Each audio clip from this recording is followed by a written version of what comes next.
Assalamu alaikum wa rahmatullah. Today, Friday the 5th of August 2022, is the eve of the 7th of Muharram 1444. We'll start the main program tonight with the recitation of Holy Quran by Brother Mason Merali. Please welcome him with the salawat ala Muhammad wa ali Muhammad.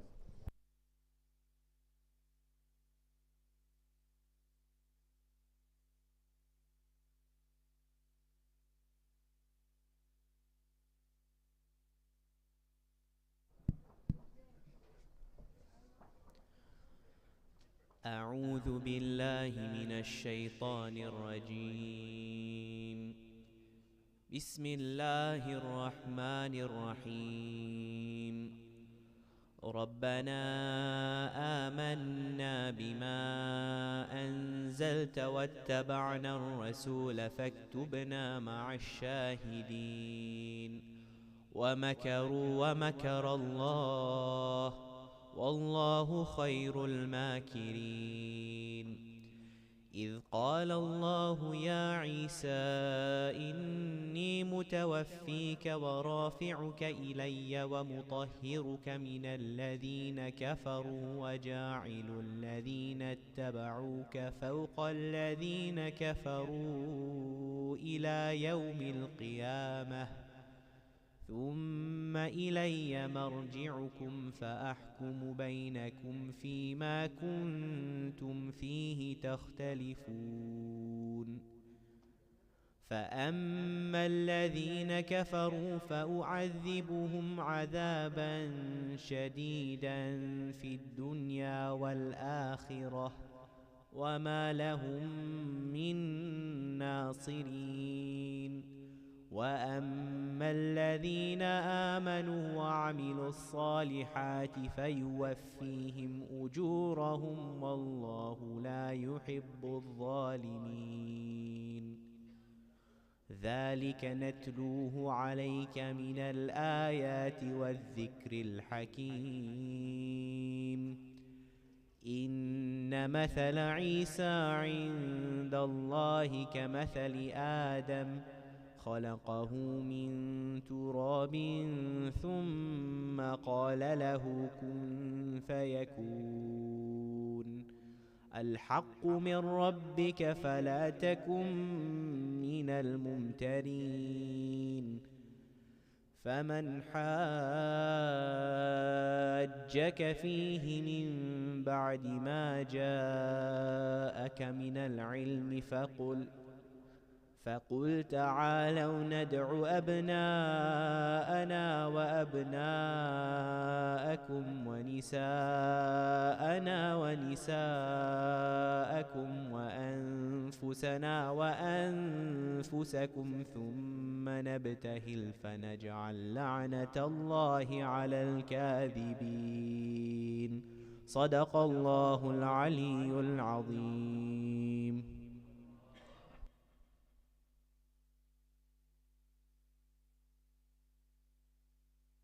Hasan. We'll now have two marthiyas by Brother Abbasli Rajbali, followed by Hamid Uncle Pirbhai, followed by Ziyat Ashura. Please welcome them all with the salawat ala Muhammad wa ali Muhammad.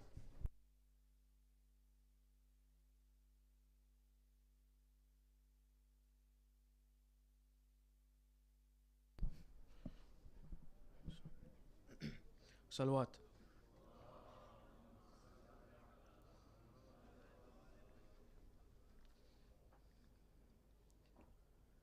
Qasim तेरी कुर्बानी पे रब की रज़ा रोती रही। कासिम तेरी कुर्बानी पे रब की रज़ा रोती रही। कासिम तेरी कुर्बानी पे रब की रज़ा रोती रही। तेरी यतीमी देख कर, तेरी यतीमी देख कर खाके शिफा रोती रही। कासिम तेरी कुर्बानी पे رب کی رضا روتی رہی۔ ٹکڑے ہوا لاشا تیرا قاسم یتیم مجتبی، ٹکڑے ہوا لاشا تیرا قاسم یتیم مجتبی، ماتم کیا سادات نے، ماتم کیا سادات نے، کرب و بلا روتی رہی۔ قاسم تیری قربانی پہ رب کی رضا روتی رہی۔ رو رو کے کرتی تھی فغاں، مارا گیا قاسم جوان، رو رو کے کرتی تھی فغاں، مارا گیا قاسم جوان، کرب و بلا کے دشت میں، کرب و بلا کے دشت میں، ماں کی صدا روتی رہی۔ قاسم تیری قربانی پہ رب کی رضا روتی رہی۔ گورے سے جب قاسم گرا، تقسیم جب لاشا ہوا، گورے سے جب قاسم گرا، تقسیم جب لاشا ہوا، خیموں میں تھا ماتم بپا، خیموں میں تھا ماتم بپا، آل ابا روتی رہی۔ قاسم تیری قربانی پہ رب کی رضا روتی رہی۔ فروا کے دل میں آس تھی، دیکھوں گی قاسم کی خوشی، فروا کے دل میں آس تھی، دیکھوں گی قاسم کی خوشی، گٹھری میں لاشا دیکھ کر، گٹھری میں لاشا دیکھ کر، ماں کی دعا روتی رہی۔ قاسم تیری قربانی پہ رب کی رضا روتی رہی۔ خیموں میں جب گٹھری کھلی، برپا قیامت ہو گئی، خیموں میں جب گٹھری کھلی، برپا قیامت ہو گئی، ٹکڑے نظر آئے جنہیں، ٹکڑے نظر آئے جنہیں، سجدے میں ماں روتی رہی۔ قاسم تیری قربانی پہ رب کی رضا روتی رہی۔ لرزی زمین کانپا فلک، قاسم ہوا پامال جب، لرزی زمین کانپا فلک، قاسم ہوا پامال جب، جواد سر کو پیٹ کر، جواد سر کو پیٹ کر، رن میں قضا روتی رہی۔ قاسم تیری قربانی پہ رب کی رضا روتی رہی۔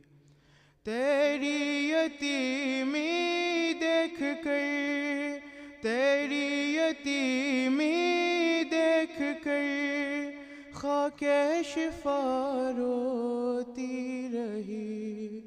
قاسم تیری قربانی پہ رب کی رضا روتی رہی، قاسم تیری قربانی پہ رب کی رضا روتی رہی۔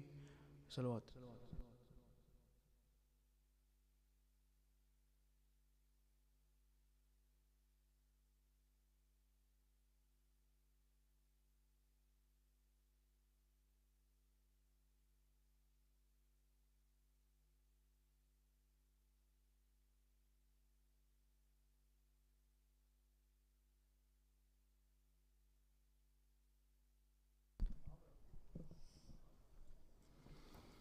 محمد وآل محمد صلوات۔ اللہم صلی علی محمد وآل محمد۔ تصویر حسن قاسم، تصویر حسن قاسم، تصویر حسن قاسم، کھول کر گھٹڑی میں فروا کو دکھاؤں کیسے، کھول کر گٹڑی میں فروا کو دکھاؤں کیسے، ہے یہی لاشائے قاسم، ہے یہی لاشائے قاسم، یہ بتاؤں کیسے، کھول کر گٹڑی میں فروا کو دکھاؤں کیسے،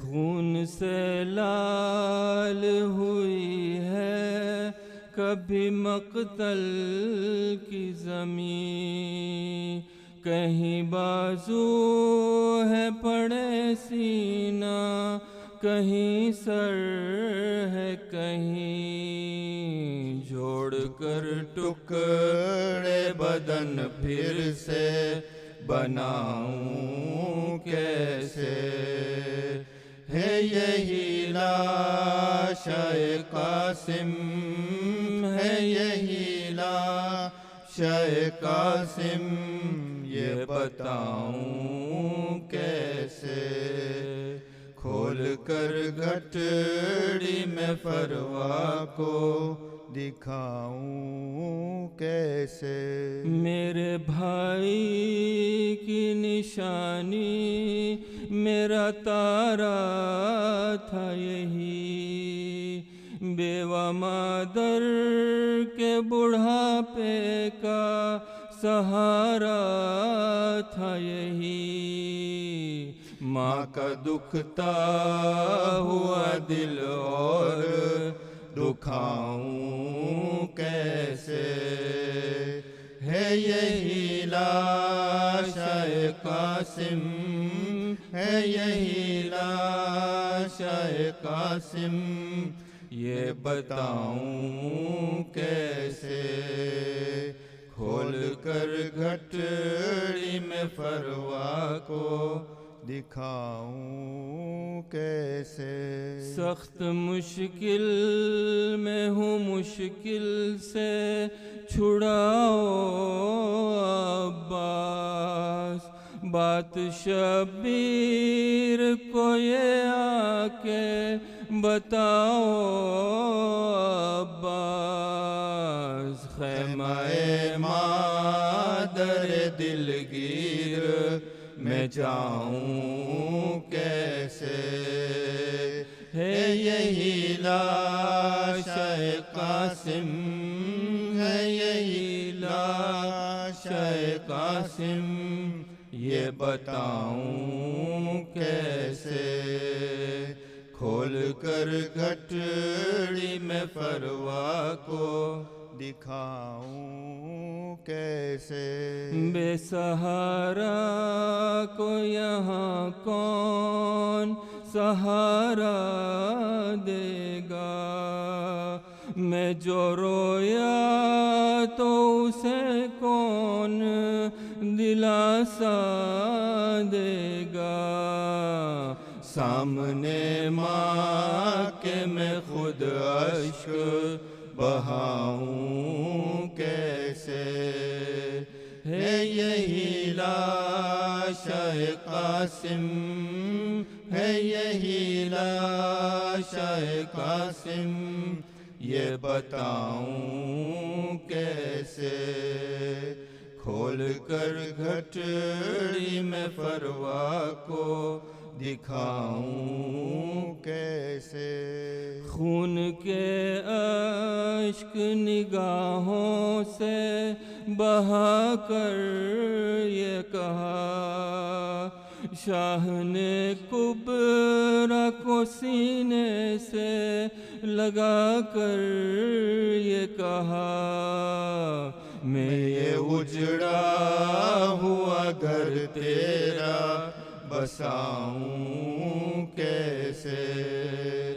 ہے یہی لاشائے قاسم، ہے یہی لاشائے قاسم، یہ بتاؤں کیسے. کھول کر گٹھڑی میں فروا کو دکھاؤں کیسے.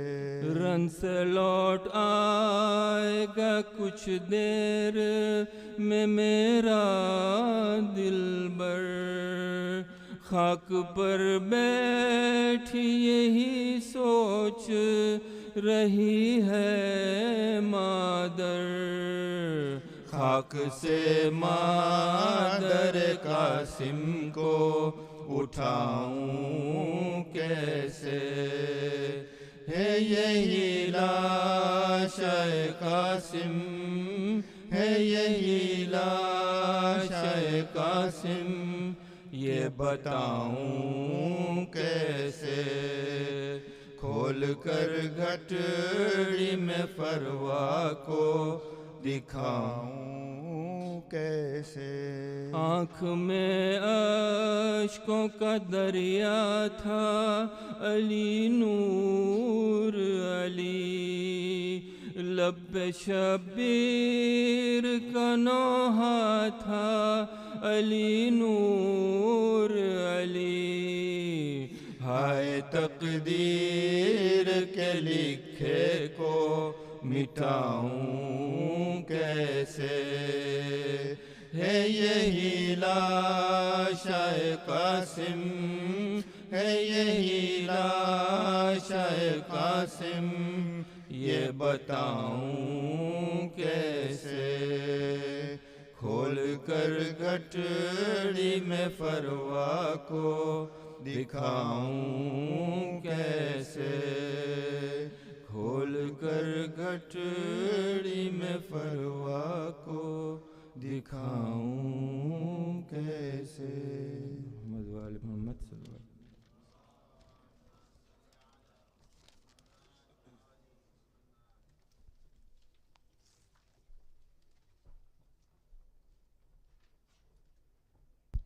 Brothers, before we continue with the main program, we're expecting a large crowd, so could I request everyone to stand up and move as far forward as possible with 3 salawats. Allahumma salli ala.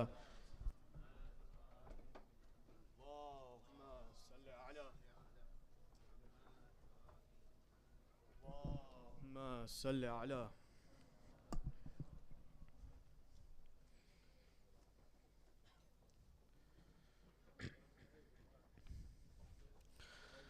اللهم صل على محمد وآل محمد. بسم الله الرحمن الرحيم. السلام عليك يا أبا عبد الله، السلام عليك يا ابن رسول الله، السلام عليك يا ابن أمير المؤمنين وابن سيد الوسيين، السلام عليك يا ابن فاطمة سيدتي نساء العالمين، السلام عليك يا ثار الله وابن ثاره والوتر الموتور. السلام عليك وعلى الأرواح التي حلت بفنائك. عليكم مني جميعا سلام الله أبدا ما بقيت وبقي الليل والنهار. يا أبا عبد الله، لقد عظمت الرزية وجلت وعظمت المصيبة بك علينا وعلى جميع أهل الإسلام، وجلت وعظمت مصيبتك في السماوات على جميع أهل السماوات. فلعن الله أمة أسست أساس الظلم والجور عليكم أهل البيت، ولعن الله أمة دفعتكم عن مقامكم وأزالتكم عن مراتبكم التي رتبكم الله فيها. ولعن الله أمة قتلتكم، ولعن الله الممهدين لهم بالتمكين من قتالكم. برئت إلى الله وإليكم منهم ومن أشيائهم وأتباعهم وأوليائهم. يا أبا عبد الله، إني سلم لمن سالمكم وحرب لمن حاربكم إلى يوم القيامة. ولعن الله آل زياد وآل مروان، ولعن الله بني أمية قاطبة، ولعن الله ابن مرجانة، ولعن الله عمر بن سعد، ولعن الله شمرا، ولعن الله أمة أسرجت وألجمت وتنقبت لقتالك. بأبي أنت وأمي لقد عظم مصابي بك، فأسأل الله الذي أكرم مقامك وأكرمني بك أن يرزقني طلب ثارك مع إمام منصور من أهل بيت محمد صلى الله عليه وآله. اللهم اجعلني عندك وجيحا بالحسين عليه السلام في الدنيا والآخرة. يا أبا عبد الله، إني أتقرب إلى الله وإلى رسوله وإلى أمير المؤمنين وإلى فاطمة وإلى الحسن وإليك بموالاتك وبالبراءة ممن قاتلك ونسب لك الحرب، وبالبراءة ممن أسس أساس الظلم والجور عليكم، وأبرأوا إلى الله وإلى رسوله ممن أسس أساس ذلك وبنى عليه بنيانا وجرى في ظلمه وجوره عليكم وعلى أشيائكم. برئت إلى الله وإليكم منهم، وأتقرب إلى الله ثم إليكم بموالاتكم وموالاة وليكم وبالبراءة من أعدائكم والناصبين لكم الحرب، وبالبراءة من أشياعهم وأتباعهم. إني سلم لمن سالمكم وحرب لمن حاربكم وولي لمن والاكم وعدو لمن عاداكم. فأسأل الله الذي أكرمني بمعرفتكم ومعرفة أوليائكم ورزقني البراءة من أعدائكم أن يجعلني معكم في الدنيا والآخرة، وأن يثبت لي عندكم قدم صدق في الدنيا والآخرة، وأسأله أن يبلغني المقام المحمود لكم عند الله، وأن يرزقني طلب ثاري مع إمام هدى ظاهر ناطق بالحق منكم، وأسأل الله بحقكم وبشأن الذي لكم عنده أن يعطيني بمصابي بكم أفضل ما يعطي مصابا بمصيبته، مصيبة ما أعظمها وأعظم رزيتها في الإسلام وفي جميع السماوات والأرض. اللهم اجعلني في مقامي هذا ممن تناله منك صلوات ورحمة ومغفرة. اللهم اجعل محياي محيا محمد وآل محمد، ومماتي ممات محمد وآل محمد.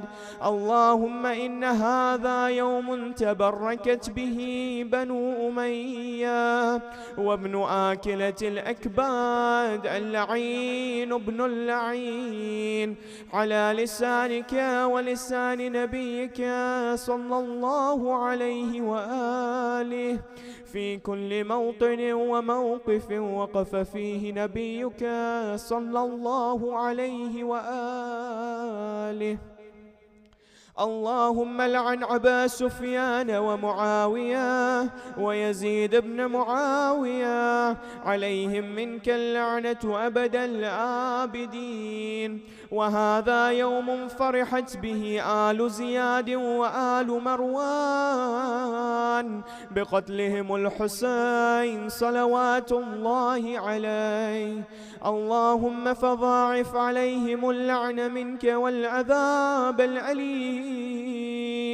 اللهم إني أتقرب إليك في هذا اليوم وفي موقف هذا وأيام حياتي بالبراءة منهم واللعنة عليهم وبالموالاة لنبيك وآل نبيك عليه وعليهم السلام. اللهم لعن أول ظالم ظلم حق محمد وآل محمد وآخر تابع له على ذلك. اللهم لعن العصابة التي جاهدت الحسين والشائعات وبائعات وتابعت على قتله. اللهم لعنهم جميعا. السلام عليك يا أبا عبد الله وعلى الأرواح التي حلت بفنائك. عليك مني سلام الله أبدا ما بقيت وبقي الليل والنهار، ولا جعله الله آخر العهد مني لزيارتكم. السلام على الحسين وعلى علي بن الحسين وعلى أولاد الحسين وعلى أصحاب الحسين. اللهم خص أنت أول ظالم باللعن مني، وابدع به أولا ثم الثاني والثالث والرابع. اللهم لعن يزيد خامسا، ولعن عبيد الله بن زياد وابن مرجانا وعمر بن سعد وشمرا وآل أبي سفيان وآل زياد وآل مروان إلى يوم القيامة. اللهم لك الحمد حمد الشاكرين لك على مصابهم. الحمد لله على عظيم رزيتي. اللهم ارزقني شفاعة الحسين يوم الورود. الخلود وثبت لي قدم صدق عندك مع الحسين وأصحاب الحسين الذين بذلوا مهجهم دون الحسين عليه السلام. اللهم صل على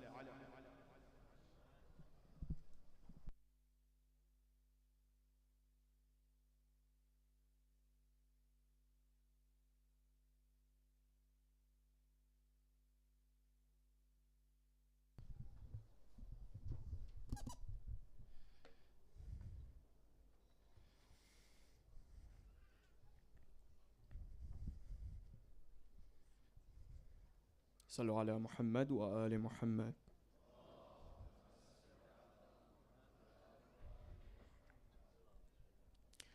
Please join me in welcoming Sheikh Salim Yusufali for his 7th lecture in his series entitled The Illusion of Freedom in the Individualistic Life, with the salawat ala Muhammad wa ali Muhammad.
For the benefit of the departed souls of your family members and the marhumin and marhumat of the sponsors of tonight's program and all the marhumin and marhumat and the shuhada of Islam, let's gift them with the thawab of the recitation of Surah Al-Fatiha, please.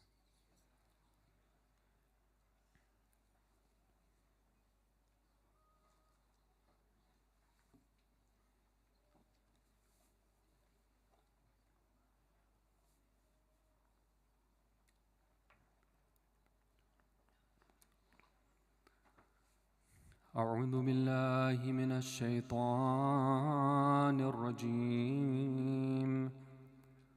بسم الله الرحمن الرحيم. الحمد لله رب العالمين. لا حول ولا قوة إلا بالله العلي العظيم. والصلاة والسلام على أشرف الأنبياء والمرسلين وخاتم النبيين وسيد المرسلين أبي القاسم محمد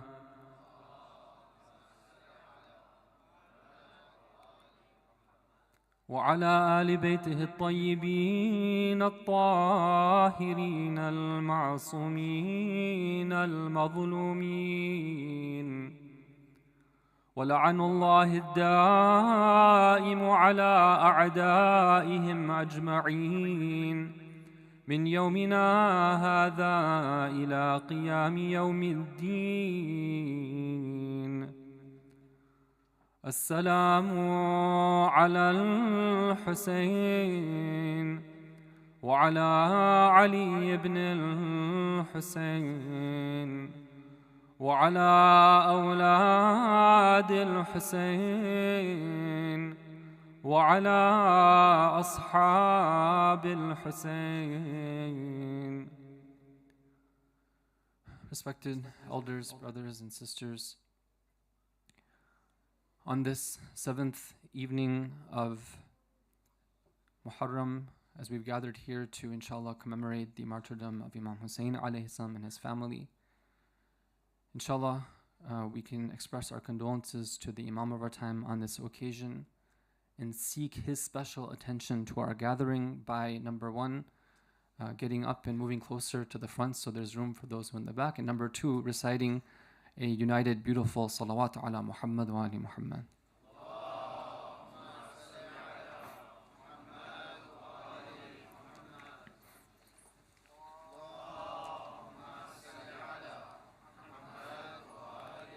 Let's have a salawat that the brothers and sisters in the main hall would be proud of, inshallah.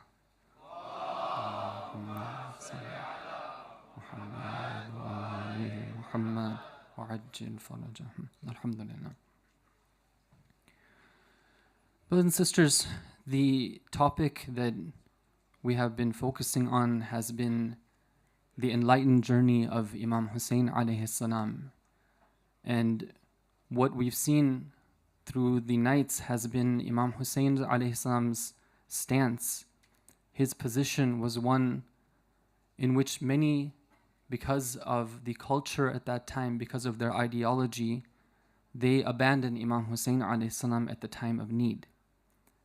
So when we study the history, we start to see what is the path of enlightenment and what is the path of jahiliyyah, or the path of ignorance. Tonight, inshallah, my focus is going to switch to another area in which definitely people can either take a path of enlightenment or they can take a path of ignorance. In order to introduce this area, I want to narrate two incidents that come from the time of Imam Hussain alayhi salam. The first one is when Imam Hussain alayhi salam is visiting a man named Abdullah ibn Hur al-Ju'afi. Abdullah was at one of the sites where Imam Hussain alayhi salam was pausing on his journey towards Kufa. And when Imam Hussain alayhi salam sets down there and his caravan, puts down and settles down there to rest, Imam Hussain alayhi salam asks whose tent that is, and they tell him that is the tent of Abdullah ibn Hur al-Ju'afi. Abdullah was a famous warrior. And Imam Hussain alayhi salam takes a select group of his elite family members and he makes his way towards the tent of Abdullah ibn Hur al-Ju'afi. And you know how it is when a father has children and the children are younger and the children love their father, same thing with their mother as well. The children like to tag along. So in this case, it seems that the children of Imam Hussain alayhi salam were tagging along. Anyhow, Imam Hussain alayhi salam presents the case to Abdullah and he tells him, about his mission. He invites him to join him. Abdullah makes an excuse. He says that I can't be there for you. In fact, I've left Kufa so that I wouldn't have to join you. But here you go. Here's my sword. Here's my horse. You take them and inshallah they'll help you. And Imam Hussain alayhi salam tells him that if you are going to be miserly when it comes to giving yourself, then we have no need for your sword nor your horse. It's you that we want, not your sword and your horse. And with that, Imam Hussain alayhi salam leaves. Abdullah is one of those people who narrates this incident himself, and he says, this is what happened to me when Imam Hussain alayhi salam visited me. And he makes a comment about the visit of Imam Hussain alayhi salam. He says that when he visited me, I have never seen anybody more beautiful than Imam Hussain alayhi salam. I've never set my eyes on any more beautiful sight than the scene that I saw at that time when I saw that Imam Hussain alayhi salam was walking towards me with his children surrounding him. When you think about Karbala, we think about battlefields, we think about swords, we think about death, we think about suffering. And all of these have their own merit, but they also are filled with grief. But in the story of Karbala, there are these moments of incredible compassion and insight.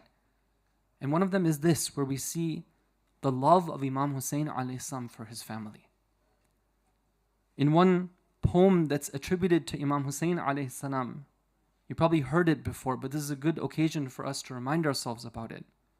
He's reported to have said regarding his family, لَعَمْرِكَ إِنِّي لَأُحِبُّ دَارًا تَكُونُ بِهَا سَكِينَةٌ وَالرُّبَابٌ. I swear that indeed I love that home in which there is sakina and rabab. أُحِبُّهُمَا وَأَبْذُلُ جُلَّ مَالِي. I love them so much, and I would be willing to spend so much on them. وَلَيْسَ لِي عَاتِبٍ عِنْدِي عِتَابُ. And somebody who wants to come and complain and say that I'm doing something wrong, they have no right to do so. This is the type of poetry that Imam Hussain alayhi salam would compose in love of his family. Now, why do I mention that? Because we want to show how one of the aspects of pre-Islamic ignorance and the lifestyle of ignorance is when somebody doesn't give family the importance it has to be given. But the way I want to show that is by taking us through a journey back into history. And just like we have seen the likes of Usama bin Zayd, and we've seen, for example, the likes of Shuraih al-Qadi, and other figures from Islamic history, we want to today look at another figure named Talhah ibn Ubaidillah. Talhah is a famous figure in history. He was somebody who was one of the renowned companions of our Prophet. And his story is really one that gets us to think, how can somebody change so much? They say that Talha was the 8th person to accept Islam. Talha was always one of the great supporters of our Prophet. He never abandoned him when others abandoned him. We're told that when the mushrikeen and the kuffar of Makkah found out that Talha and his friend Zubair had accepted Islam, they started to torture them. But despite being tortured, they told them that don't pray. If you pray, we're going to torture you even more. Despite being tortured, they kept on praying. They kept up their prayers. This is the type of commitment they had towards Islam. This is just a teenager. At that time, he was showing this type of commitment. Later on, he migrates to Medina. He doesn't participate in a battle of Badr because the Prophet had given him a special assignment. But in the battle of Uhud, we see Talha coming to the forefront. When many of the companions or so-called companions had abandoned our Prophet out of fear of being killed by the enemy forces, there's a few people who are surrounding the Prophet and making sure that his life is protected. Of course, at the forefront of them is Amirul Mu'minin Imam Ali alayhi salam.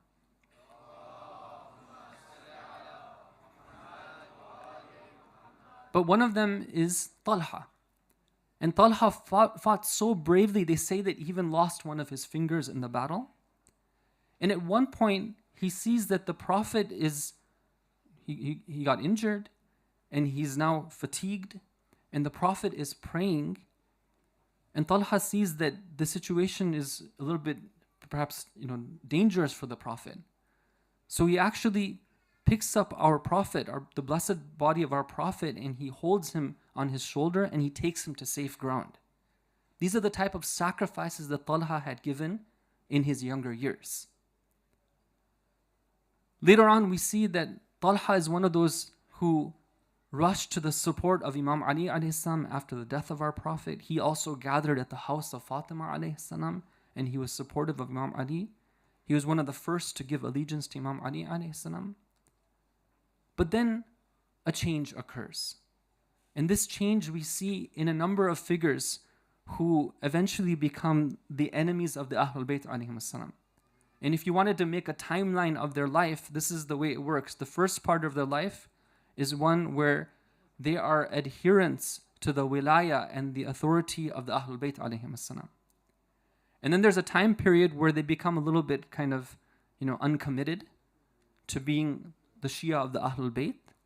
And then towards the end of their life, they become those who actually oppose the authority and the wilaya of the Ahlul Bayt alayhim as-salam. May God protect us from that. Because when we hear these stories, it's not just stories in history. They're not just myths and fables. These are real things that happen, brothers and sisters. We don't want to be those people. So Talha, he takes a path where eventually we see that he is the commander of the army that is opposing the Imam of the time in Battle of Jamal. The same person who was fighting alongside Imam Ali alayhi salam, battling the mushrikeen, he is now facing Imam Ali alayhi salam in the Battle of Jamal. And when he dies, we're told that his last words were something very shocking. He says that I've never seen an elderly person, somebody who reached old age, who has been more mistaken than I am. Meaning that journey that I took away from the wilaya of Imam Ali alayhi salam, the journey I've taken away from my faith, it's been the worst thing I could have possibly done. And he said that, he quotes a verse of the Quran, Surah Al-Anfal, Surah number 8, verse number 8. He says what Allah says in the Quran, that وَاتَّقُوا فِتْنَةً لَا يُصِيبَنَّ الَّذِينَ ظَلَمُوا مِنْكُمْ خَاصَّةً. Be aware and take care and protect yourself against a fitna. Protect yourself against a type of test and trial that is not going to just be for the people who are openly known to be the sinners, the people who are unjust. No, it can even affect those who claim that they're believers as well. And he says that now I know whom was intended in that ayah. I know that it was intended for myself and Zubair. We're the ones that Allah meant. We were supposed to have taken care of ourselves, but we didn't. So the question is, what was the downfall of Talha? And we see that one of the outstanding things that happened in his life, and when that turn started to, when the shift started to occur, it goes back to a misguided approach towards justice. Okay, and I'm setting the grounds for talking about family because I want to talk about family from the framework of justice and rights and responsibilities. So what was going on? We see that during the time of our Prophet ﷺ, he talks about justice, and he is a man of justice, and he shows people what justice is all about. Everyone is like the comb, the teeth of a comb. They're all equal. This is the type of teachings that the Prophet taught. Don't look at the outer of a person, their skin color, or the clothes that they wear. Everyone is a child of Adam, and they're to be treated equally. And that's why we see in the seerah and the life history of the Prophet that he constantly emphasized justice, justice, justice.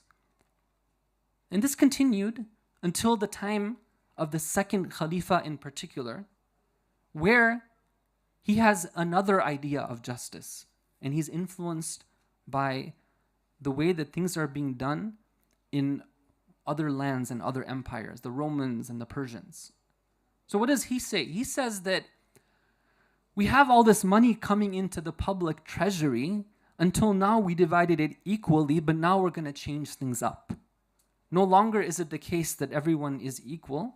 We're going to change what it means to distribute things according to justice. And so what he does is he says that if you are somebody who, for example, you're a muhajir, then you get more than the Ansar.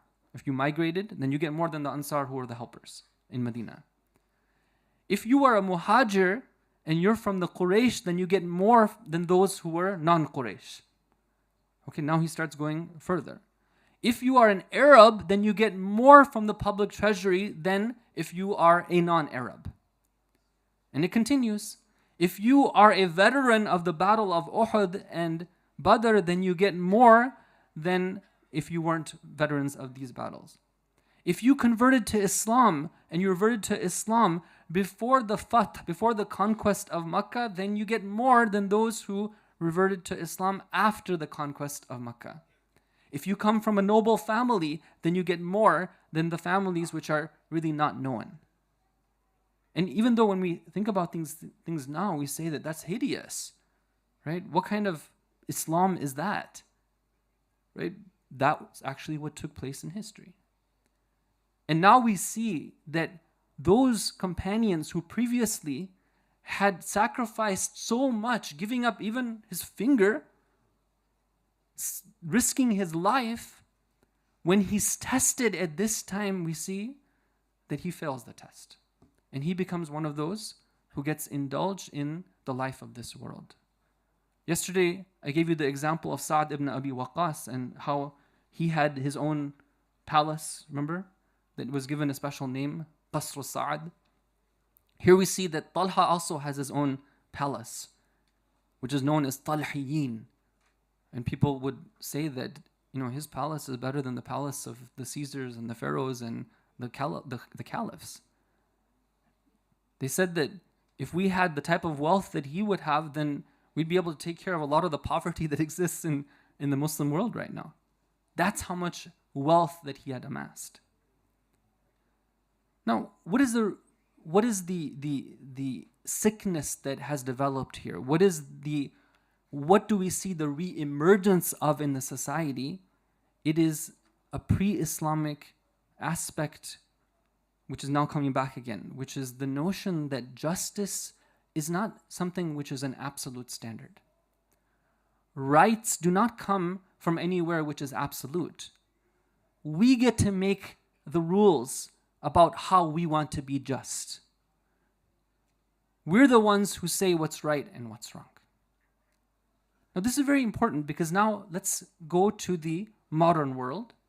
We're going to talk about what's happening right now. I'm going to talk about an example, kind of at the global level, and then we're going to bring it back to the family. So, in recent history, and we have to know our history, we know that the world wars have led to the deaths of millions of people. 90 million, 100 million people were killed through wars that were fought for reasons which sometimes you got to wonder exactly what was going on. After World War II, there was a lot of concern about all the blood that was shed, and the United Nations came together and they said that we need to do something about this. So what do? They say that we're going to draft a document which is going to be our standard for justice. And this document is a famous document. It becomes known as the United Nations Declaration of Human Rights. It's very interesting. You go study it, you see that it talks about a lot of great things. Safety, liberty, freedom, rights. What is the basis of this document? If you go and study it, you see that everything is pivoted around the concept of justice. One of our respected greatest scholars of our current time by the name of Ayatollah Jawadi Amali, Hafidhahullah, he, in one of his commentaries, he says that this document, from a terminology perspective, it's great. It talks about a lot of good things. But he says that there's a fundamental problem in this document. What is the problem? He says that all those things that they're talking about, there is no basis from which they come.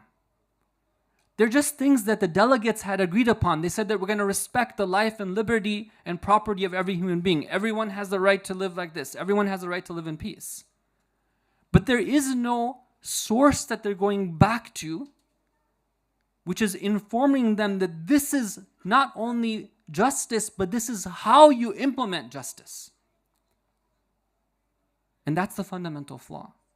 When it comes from yourself, the problem is that the standards become shaky. You have nothing that you're committing to. And we see what that leads to in the modern era. You must be aware of the type of injustice that takes place at the hands of those who claim that they are supporters of human rights.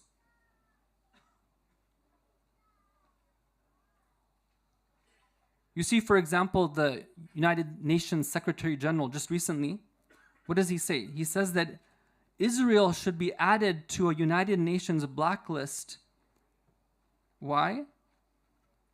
He says that it should be added to a United Nations blacklist because of its violence, if its violence against Palestinian children is repeated this year. Okay, great. So he's talking about, the defense of life and liberty, right? But why are you saying that if it repeats this year, then you need to be added to the blacklist? Does that mean that it was okay if it happened last year, and the year before, and the year before, and the year before that as well too? You see that the people now who are tasked with enforcing justice, it becomes something which is very subjective. When they want to weigh in, to what extent they want to weigh in, how they're going to enforce those principles of justice. This is what happens when your system of rights becomes something which depends on yourselves. You see that one of the world leaders who came into power saying that Saudi Arabia is a pariah state. This is what he said when he came into power. This is how he was elected. Just recently, you see him fist bumping with Muhammad ibn Salman. Right? This guy has blood on his hands, like, what he does, and here he's fist bumping with him. Right? What does he show you? It means that this notion of justice becomes very shaky. Now, brothers and sisters, we can talk about world wars, and we can talk about battles and things being killed. But today I want to take this issue back into our homes. Because sometimes, unfortunately, the type of wars that happen and the battles that take place, sometimes we feel that they're more heated and they're more, in terms of the intensity is more of what happens in the homes more than what happens out there. We have to be realistic. We're coming here, inshallah, we're trying to see what solutions we can find to the problems that we're facing. Those who are in the field working with the mu'min, working with the believers, they say that one of the very concerning issues is the state of the family and the home. There's a lot of issues that are taking place. Families, falling apart, ripping apart, divorces taking place in the community. Newlyweds within 1 year breaking apart. We have children growing up in families and feeling that they have no love. There's no one there to care for them because the parents are emotionally divorced. And the list of issues goes on and on. But it doesn't have to be that way, brothers and sisters. We need to understand what is the root cause of it. What is it that's actually happening underneath the hood? Inshallah, with your help, I want to go a little bit deeper and try to understand this. Inshallah, you can help me with the salawat ala Muhammad wa ali Muhammad.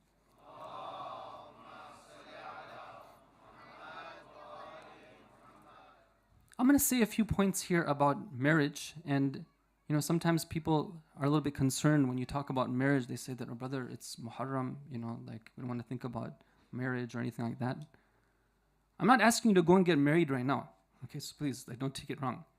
But sometimes, we got to talk about those things that are really important. And this is one of the times where I feel this is essential.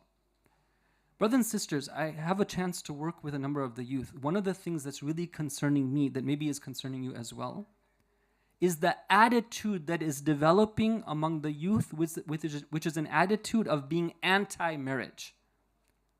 I don't want to get married. Well, why don't you want to get married? Let's go and look at the reasons. Number one is that a number of times we see that our youth, they've seen bad examples. They saw, for example, what happened in their own home between their parents. And they say that if that's what marriage is about, then that's not what I want. Or they hear about, somebody in the community or their brother or sister or cousin and how they got married and, soon enough, the marriage had to break. Why would I want to do that? So one thing I want to mention, for our youth, alhamdulillah, we're blessed to have many youth. May Allah reward you all. Very happy and very excited and praying for your future. My dear younger brothers and sisters, let's say that one day you go to a restaurant and for some reason, they serve you some bad food. So afterwards, you get a stomach ache. What is your response going to be? Right? At most, you get upset, right? You go through your stomach issues, and then when you're done, you go on Google and you give the bad review to them, right? These guys serve me some bad food. But is your response going to be that now that I ate that bad food, okay, I'm done with food forever, that's it? Right? Nobody does that. Right? You gotta eat. Eating is part of being a human being. It's something which is essential. We don't leave aside food just because we had a bad experience at a restaurant. Yes, it is the case that we have a lot of problems when it comes to marriages, but that doesn't mean that the whole institution needs to be, broken apart. Sometimes you hear from the youth that I like my freedom. I like being an independent person. I enjoy being able to travel around, especially now in the post-COVID era, we can find these flexible jobs where we can be, a company can be headquarters in London and we can be in Mexico, right? Doing whatever there, and we can be working. Right? I like that type of lifestyle. I don't want to commit myself. No, I want to ask a question here that, in the Quran, Allah says that when it comes to getting married, that hunna libasum lakum wa antum libasun lahun. They are a clothing to you and you are a clothing to them. Men, husband and wife are supposed to be clothes to one another. Now, excuse me, I'm sorry to say this, right? But when you go to Mexico and you're going to go, hiking up the mountains there or going into the valleys or whatever else you do in Mexico, right? You're going to be taking your clothes with you, right? You're going to be traveling and you're going to be taking your traveling clothes with you. Because after all, if you don't have that, you're not going to find the comfort that you need. Your experience is going to be limited. This is very important, brothers and sisters, that's how important marriage is. That it is like a libas. It is something which protects us, something which comforts us. It keeps us cool when it gets hot. It keeps us warm when it gets cold. It gives us that comfort we need against the elements of nature. It gives us that familiarity we need in times of alienation. It's something which is very important. But when we go even deeper into the issue and we say, what is the fundamental problem here? Why is it that we find this trend of people not being so excited about marriage? Maybe we could say that it's going back to this issue of rights and responsibilities. Because one of the things that the postmodern era teaches us is that you have no responsibilities to anyone else except for what you want. It talks about freedom. Be free. Don't chain yourself to anything. Don't commit yourself to anything. If you want boundaries, you draw the boundaries. But it's all up to you. Perhaps one of the reasons that's holding us back from wanting to accept this divinely ordained responsibility is the unwillingness to accept the responsibility that comes along with it. And this is what I want to mention this evening, this point. That brothers and sisters, sometimes we fool ourselves. We have this type of individualistic thinking. We think that true freedom can only be attained by getting rid of all the responsibility that otherwise we would have. My mom and dad, they need me in their old age. Okay, I'm going to find a good home for them to stay in and I'll pay the money for that, but I won't be able to serve them. My spouse is going to ask me for certain things. I'm going to need to tend to their needs. Well, if I want to do it, I'll do it, but if I can't do it, no. Okay, I'm sorry, no, not today. Right? What is it that's going on here? It's an unwillingness to accept that responsibility that I'm supposed to accept. This is very serious. It's a problem that not only sometimes prevents people from getting married, but even when they get into marriage as well. You know, there's different advice that's given by a lot of people about how to have successful marriages. And you go and you look at the self-help books. One of the trends you see lately is this type of advice which says that if you want a successful marriage, what your approach should be is that don't give up an inch. You know, you hold your line, and whatever you do, don't give, because if you give in once, then you have to give in a second time and a third time. You know, this is the type of advice that's given. And so what do you have? You have these two individuals who are saying that I've drawn my line and you've drawn your line, and we're not going to give an inch. What does that lead to? Right? That's not a marriage. Right? That sounds like two people who maybe are roommates at best, right? And if it works, it works. If it doesn't work, then we're going to call it quits. The Quran is very beautiful. It teaches us this incredible example of what does it mean to interact with one another. What approach should we take? I want to take you to the story of Nabi Sulaiman alayhi salam. Nabi Sulaiman, as you know, was one of the prophets who was a symbol of power, authority. But he was also a prophet of God. So he was somebody who was not self-centered in his approach to other people. He was somebody who always kept God in mind when he interacted with other beings. And he also was given powers. He was able to communicate with animals. So what does the Quran tell us? The Quran says that when Nabi Sulaiman alayhi salam is... Please recite salawat ala Muhammad wa ala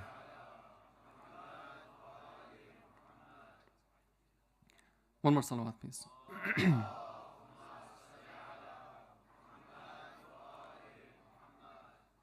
The Quran says that when Nabi Sulaiman alayhi salam comes to the valley of the ants, what is it that the leader of the ants calls out? Ya ayyuhan namlu udkhulu masakinakum la yahtimannakum Sulaimanu wa junuduhu wa hum la yash'urun. O ants, go ahead and enter into your homes. Don't let Sulaiman trample you when you do not perceive this. Now, Nabi Sulaiman alayhi salam is a commander of an army. And now he's dealing with a group of ants. Right? How does he deal with them? The Quran says that at that point, this symbol of power is dealing with the symbol of weakness. And in this case, Nabi Sulaiman alayhi salam could have taken a number of approaches. He could have said that, how dare you refer to me as in that way, like as if we're people who are senseless, we don't know anything. Don't you know of my reputation as being like a king who is very generous and very respectful of all the rights and whatnot? He could have questioned and said that, why is it that, you are so bold as to take this action and hide yourself at this time? Maybe you should come and present yourself and salute me. But what does it say? فَتَبَسَّمَ ضَاحِكًا مِنْ قَوْلِهَا. Nabi Sulaiman alayhi salam at that time, he began to laugh at what the queen ant had said. You see, brothers and sisters, at this time when Nabi Sulaiman alayhi salam has the power to act in a certain way, what does he do? He says that I have the power, but I'm going to laugh. Right? I'm going to show love. I'm going to show compassion. This is not the time to be like a soldier and go on attack. This is the time for me to retreat and to try to make a connection. And this is so important when it comes to our lives, our family lives. We see that some of the basic principles sometimes are not being observed. I want to end this portion with an anecdote that took place from the time of our 9th Imam, Imam Muhammad al-Jawad alayhi salam.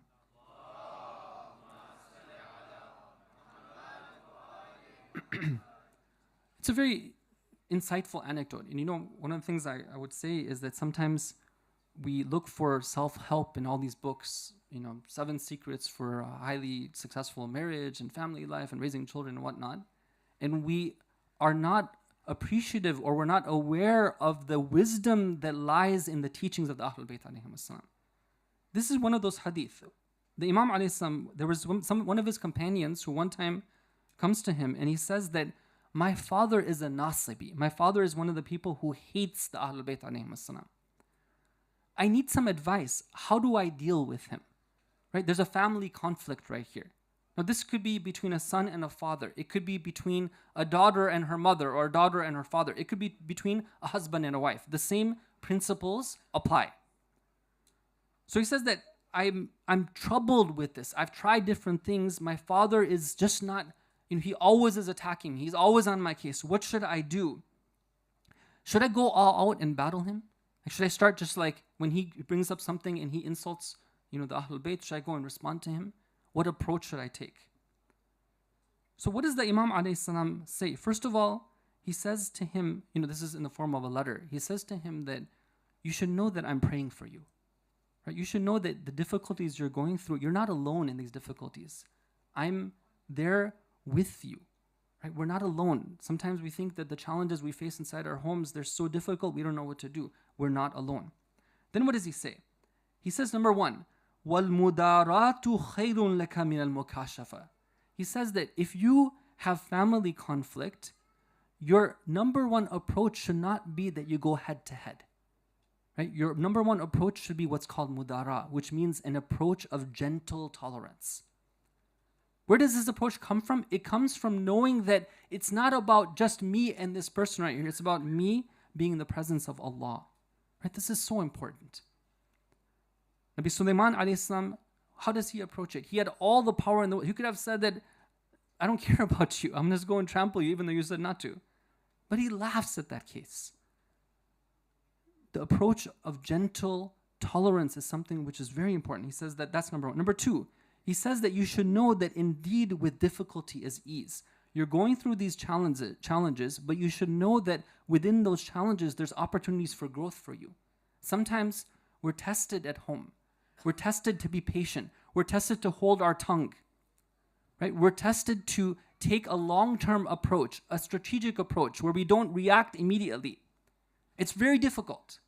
And we think that, how can I bear this difficulty? But at that time, if we look in our hearts, we see how these are opportunities to be experiencing spiritual growth. Here I am holding my tongue, and inside of my heart, it's coming alive with the remembrance of Allah. It's very beautiful. Number three, he tells him that be patient.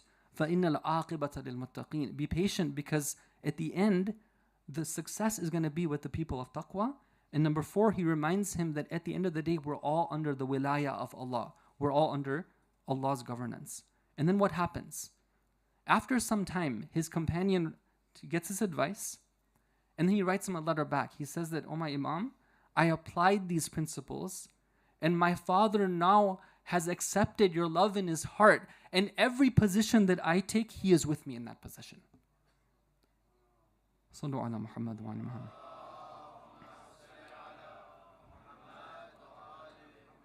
So brothers and sisters, those marriages which might seem like they're faltering, those relationships which might seem like they're breaking apart, one thing that we can do is let's approach them from this angle, that I want to embrace taking responsibility.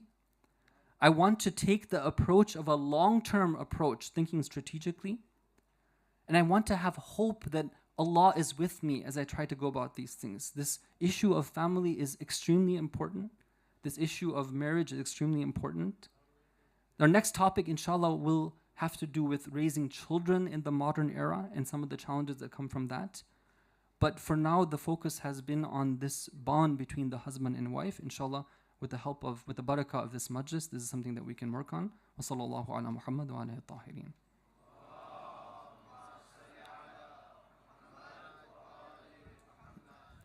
Tonight, brothers and sisters, we are commemorating a very tender tragedy from the events that took place on the day of Ashura. We know that it was very difficult for Imam Hussain alayhi salam when his brother Imam Hasan alayhi salam was poisoned.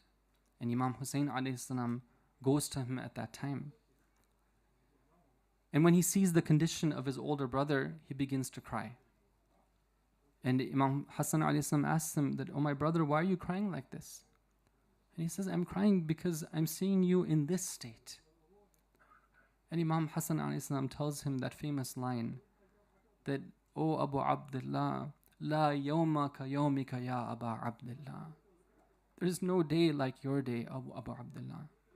And then he begins to remind him of what is going to happen in the future. Imam Hussain alayhi salam asks him that, oh my dear brother, what is it that I can do for you? He says to him that one of the instructions is that my children, they are now going to be orphaned. Oh my brother, take them and treat them like your own children. And we see that Imam Hussain alayhi salam took his brother's request to heart. Throughout those years, Imam Hussain alayhi salam was like a father for his nephews. Qasim and Abdullah and the others. We know that on the night of Ashura, when Imam Hussain alayhi salam is gathered with his companions, and he is telling them of their definite fate tomorrow. It is not you that they are after. You have come with me until now, but now I give you permission. Those who want to leave, you are free to leave. And we know that not a single one of them left. As the companions one by one re-pledged their allegiance to Imam Hussain alayhi salam, there is one young boy, 11 years old, 12 years old, who is watching what takes place. His name is Qasim ibn al-Hasan. And at the end of this beautiful display of loyalty, he comes to his uncle and he asks him a question. I want to try something a little bit different tonight. Rather than narrating the incident, I want to just mention a few lines of poetry that were composed by one of the young poets in the community. She says the following: in death, Hazrat Qasim's face holds a smile, and in it the night's memory comes to mind, an image of a young face in a tent full of men who knew with dawn all present would die. Of the boy who realized his youth may be at stake, who tomorrow may life for death have to barter. Yet with passion in his voice he had asked his Imam, "Uncle, am I too included in the list of martyrs?" Imam Hussain had responded, "Oh my dear son, how do you consider death in the way of Allah?" And Hazrat Qasim had smiled such a sweet smile, and in his answer this lesson history saw, that the human's true price is greater than this world, that the only thing worth in it is eternity, that no oppressor or tyrant can shackle your soul when God himself has created you free, that to enter the fray with your honor and die on your feet is better than living life on your knees, for such death dying for truth can only be, as he said, for Qasim such death sweeter than honey. Sallallahu alayka ya Aba Abdullah, Sallallahu alayka ya ibn Rasulillah, وعلى الأرواح التي حلت بفنائك.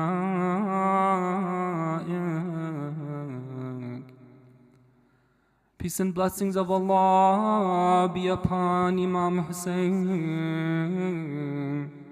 and upon his noble companion. Peace be upon our beloved Imam Hasan, who was not present in Karbala, but who was represented by his 7 sons. Peace and blessings be upon Qasim ibn al-Hasan, that young child of Imam Hasan. On the day of Ashura, he approaches his uncle. Imam Hussain alayhi salam knows why Qasim is coming to him. Immediately the tears come to his eyes. He embraces Qasim. Qasim begins to cry. Imam Hussain is crying. What is Imam Hussain thinking? Perhaps he is remembering those words that he had given to Imam Hasan. I will take care of your children as if they are my sons. But he knows Qasim's resolve. He knows that for Qasim, death is sweeter than honey. Qasim alayhi salam begins to kiss the hands of his uncle.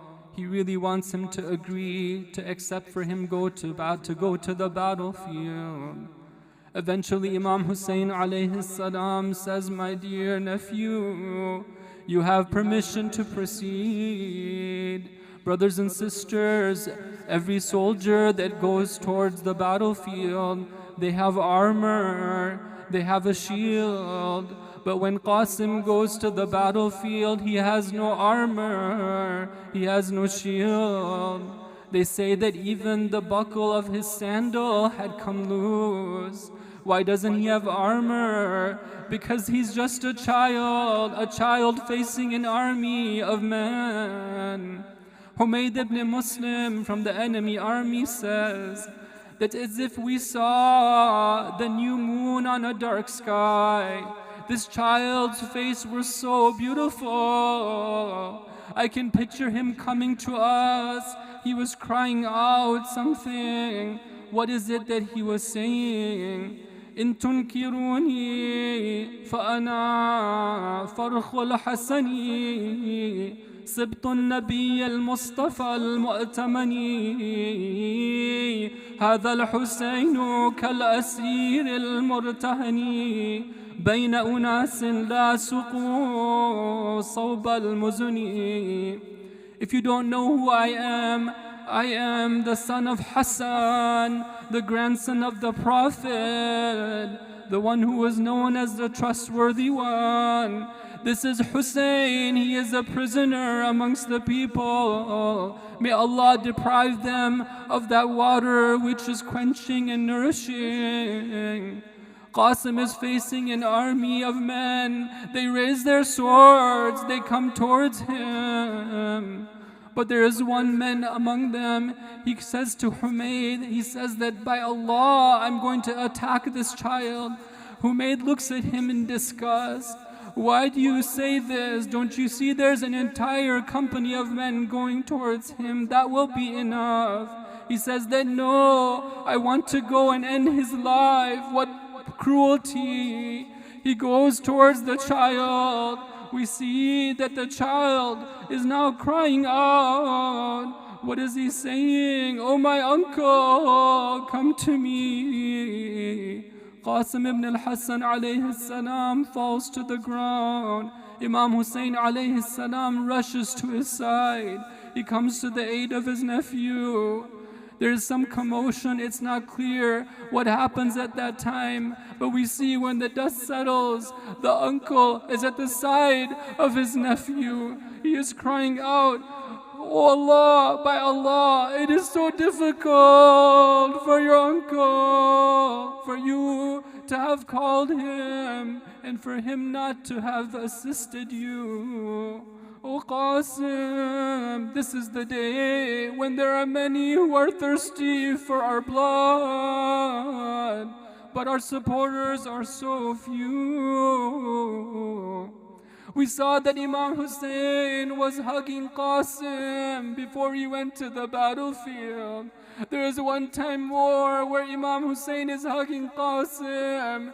What is the time? It is now when he is taking his body back towards the tents. Qasim's feet are dragging on the ground.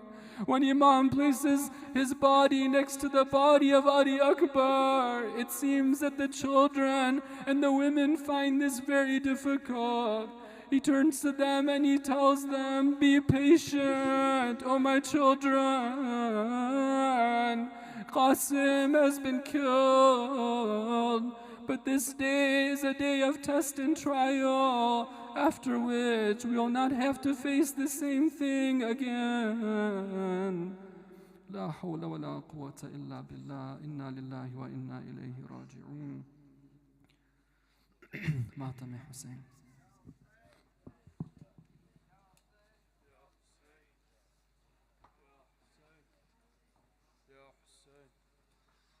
Yeah.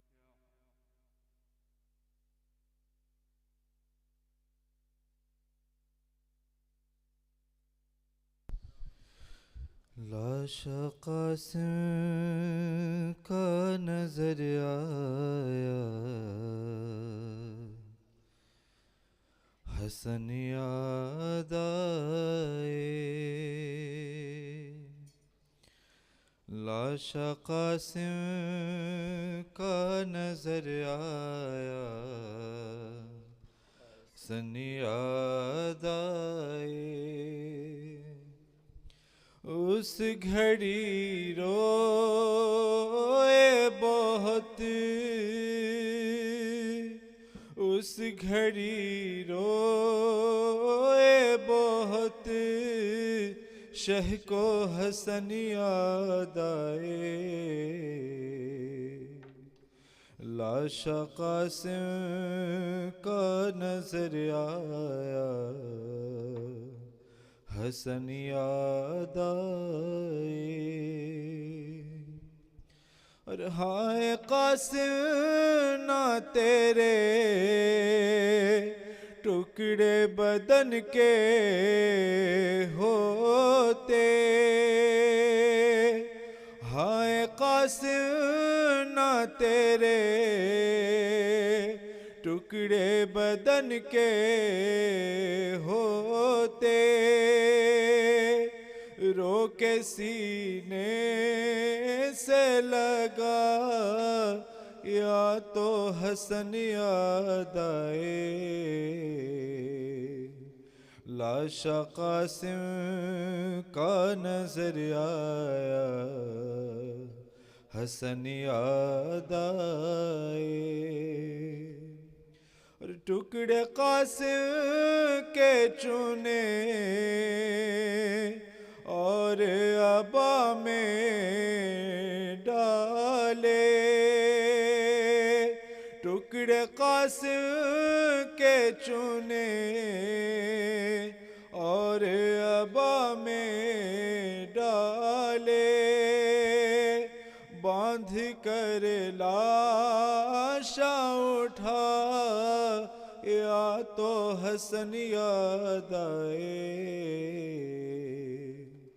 لاشا قاسم کا نظر آیا حسن یاد آئے اور ہائے شبیر جو قاسم کا جنازہ لائے ہائے شبیر جو قاسم کا جنازہ لائے زخمی تیروں کے جنازے میں حسن یاد آئے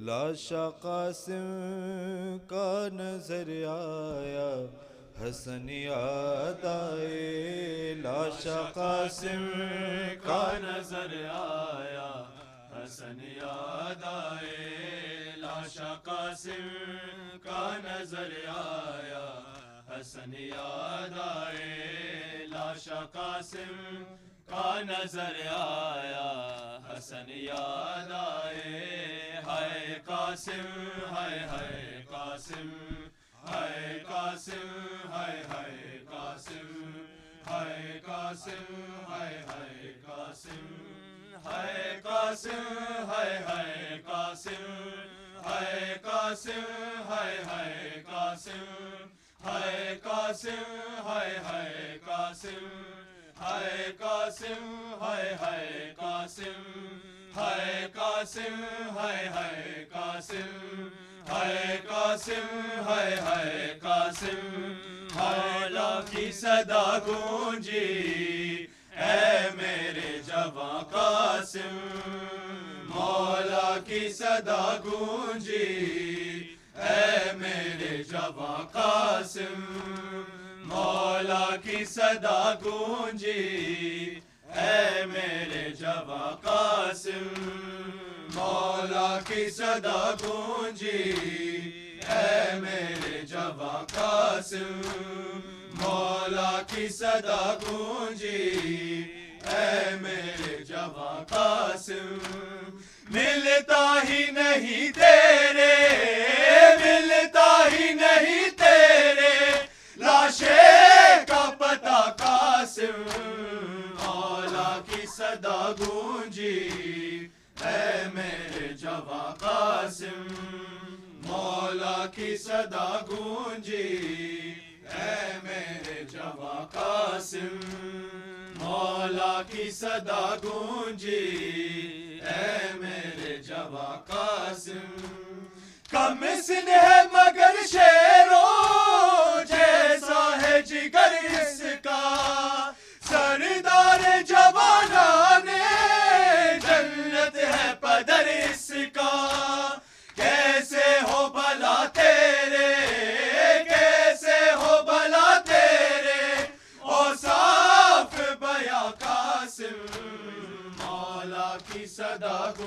گونجی اے میرے جواں قاسم مولا کی صدا گونجی اے میرے جواں قاسم مولا کی صدا گونجی اے میرے جواں قاسم مولا کی صدا گونجی اے میرے جواں قاسم سینے سے لگاتے ہیں روتے ہوئے کہتے ہیں اے لال میرے قاسم رخصت تمہیں کرتے ہیں ڈھونڈوں گا بلا تم کو ڈھونڈوں گا بلا تم کو اب جا کے کہا قاسم مولا کی صدا گونجی اے میرے جواں قاسم مولا کی صدا گونجی اے میرے جواں قاسم مولا کی صدا گونجی اے میرے جواں قاسم مولا کی صدا گونجی اے میرے جواں قاسم رخصت ہوئے مادر سے بہنوں سے دعائیں لی اس چاند سے چہرے کی زینب نے بلائیں لی ہو جاؤ گے نظروں سے ہو جاؤ گے نظروں سے اب تم بھی نہا قاسم مولا کی صدا گونجی اے میرے جواں قاسم مولا کی صدا گونجی اے میرے جواں قاسم مولا کی صدا گونجی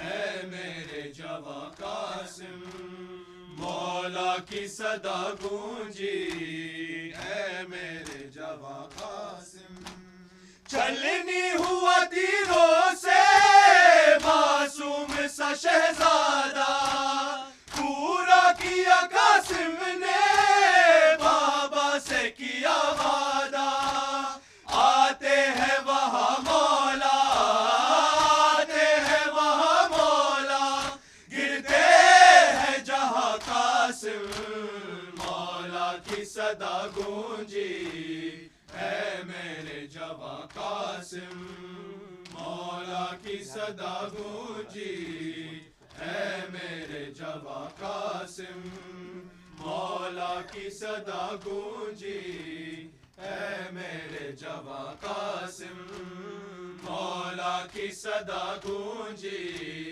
اے میرے جواں قاسم کم سن ہے مگر شیرو جیسا ہے جگر اس کا سردار جوانان جنت ہے بدر اس کا کیسے ہو بلا تیرے کیسے ہو بلا تیرے اوصاف بیا قاسم مولا کی صدا گونجی اے میرے جواں قاسم مولا کی صدا گونجی اے میرے جواں قاسم مولا کی صدا گونجی اے میرے جواں قاسم مولا کی صدا گونجی اے میرے جواں قاسم بکھرے ہوئے کچھ ٹکڑے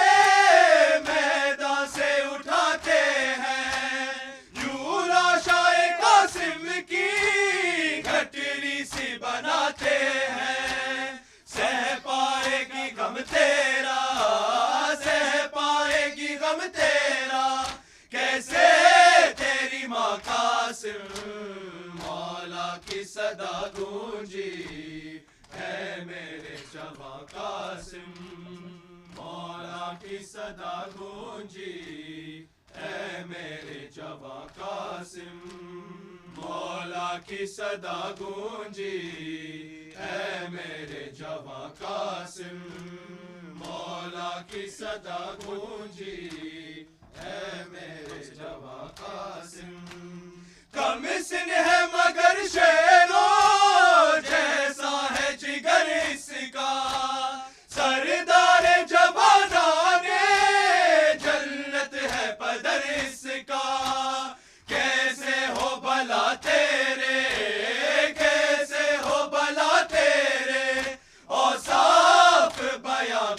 कासिम मौला की सदा गूंजी है मेरे जवां कासिम मौला की सदा गूंजी है मेरे जवां कासिम या हुसैन या हुसैन या हुसैन या हुसैन या हुसैन बर मोहम्मद वाल मोहम्मद सलवात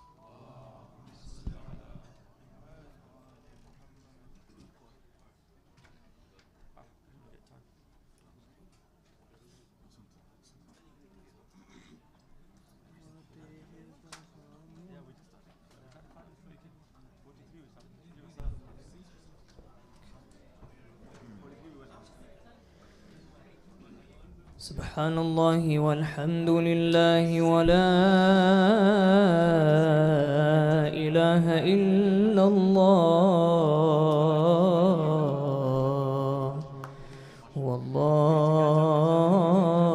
والله أكبر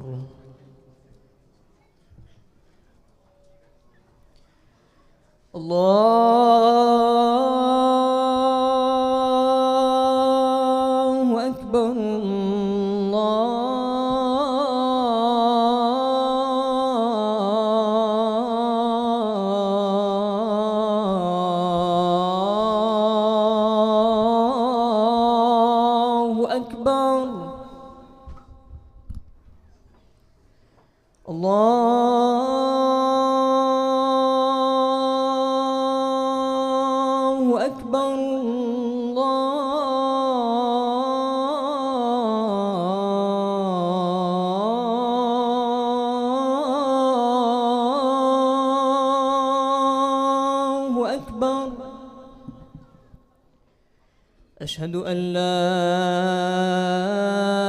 إله إلا الله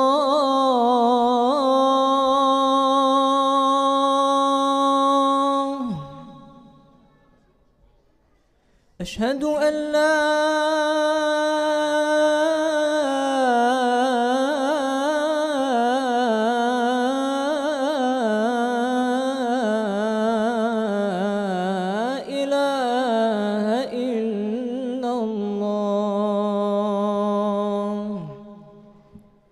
أشهد أن محمدًا رسول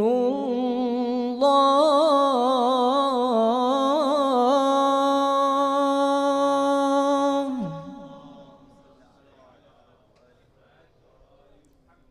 أشهد أن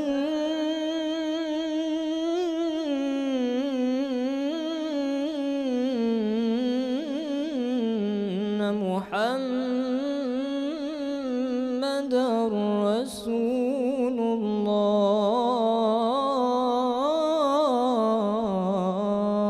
الله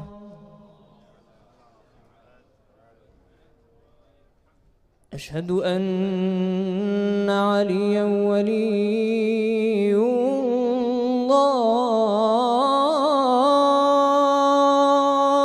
الله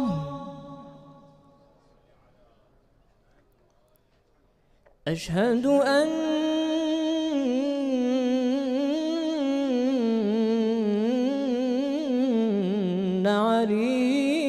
عليا حجة الله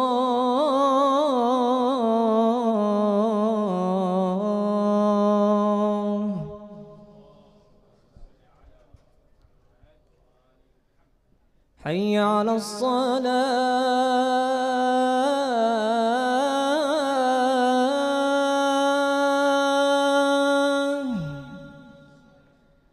حي على الصلاة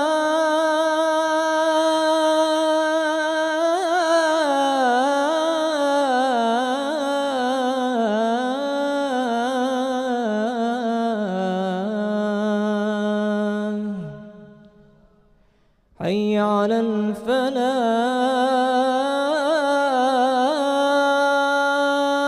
الفلاح حي على الفلاح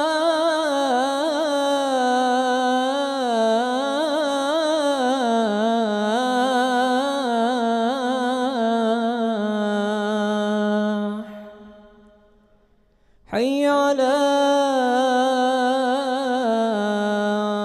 خير العمل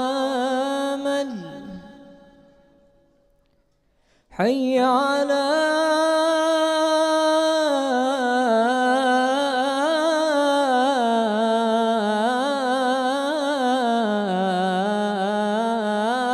خير العمل الله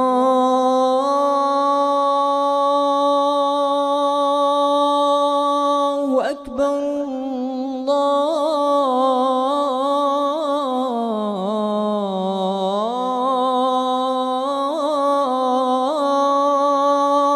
الله أكبر لا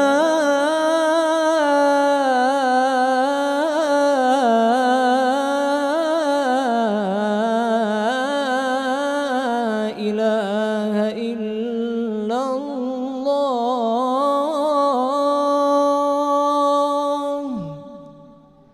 لا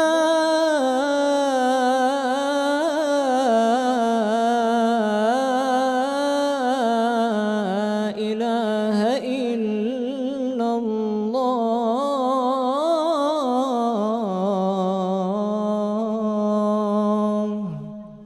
وصلى الله على سيدنا محمد وآله وسلم.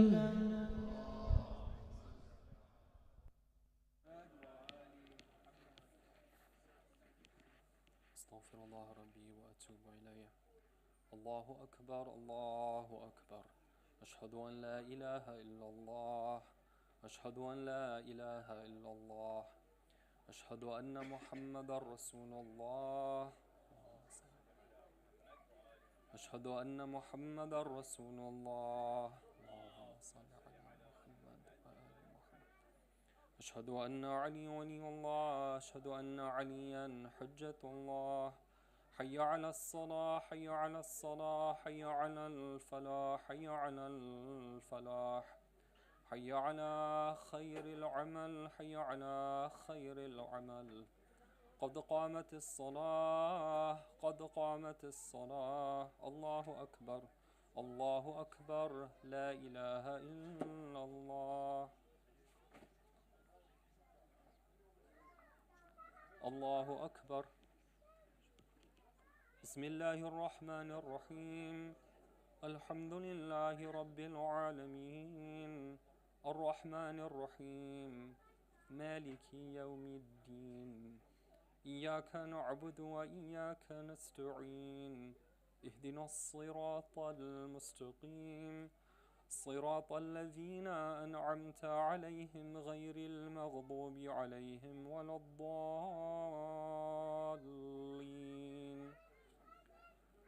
بسم الله الرحمن الرحيم. والعصر إن الإنسان لفي خسر إلا الذين آمنوا وعملوا الصالحات وتواصوا بالحق وتواصوا بالصبر. الله أكبر. سبحان ربي العظيم وبحمده. سبحان الله سبحان الله سبحان الله. سمع الله لمن حمده. الله أكبر. سبحان ربي الأعلى وبحمده. سبحان الله سبحان الله سبحان الله. الله أكبر. استغفر الله ربي وأتوب إليه. الله أكبر. سبحان ربي الأعلى وبحمده. سبحان الله سبحان الله سبحان الله. الله أكبر. بحول الله وقوته أقول وأفعل. بسم الله الرحمن الرحيم. الحمد لله رب العالمين الرحمن الرحيم مالك يوم الدين. إياك نعبد وإياك نستعين. اهدنا الصراط المستقيم صراط الذين أنعمت عليهم غير المغضوب عليهم ولا الضالين. بسم الله الرحمن الرحيم. قل هو الله أحد الله الصمد لم يلد ولم يولد ولم يكن له كفوا أحد. الله أكبر. اللهم صل على محمد وآل محمد. اللهم إنا نشكو إليك فقد نبينا صلواتك عليه وآله، وغيبة ولينا، وكثرة عدونا، وقلة عددنا، وشدة الفتن بنا، وتظاهر الزمان علينا. الله أكبر. سبحان ربي العظيم وبحمده. سبحان الله سبحان الله سبحان الله. سمع الله لمن حمده. الله أكبر. سبحان ربي الأعلى وبحمده. سبحان الله سبحان الله سبحان الله.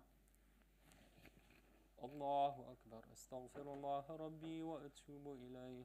الله أكبر. سبحان ربي الأعلى وبحمده. سبحان الله سبحان الله سبحان الله.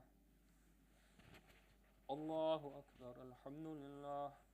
أشهد أن لا إله إلا الله وحده لا شريك له، وأشهد أن محمدا عبده ورسوله. اللهم صل على محمد وآل محمد. بحول الله وقوته أقوم وأقعد.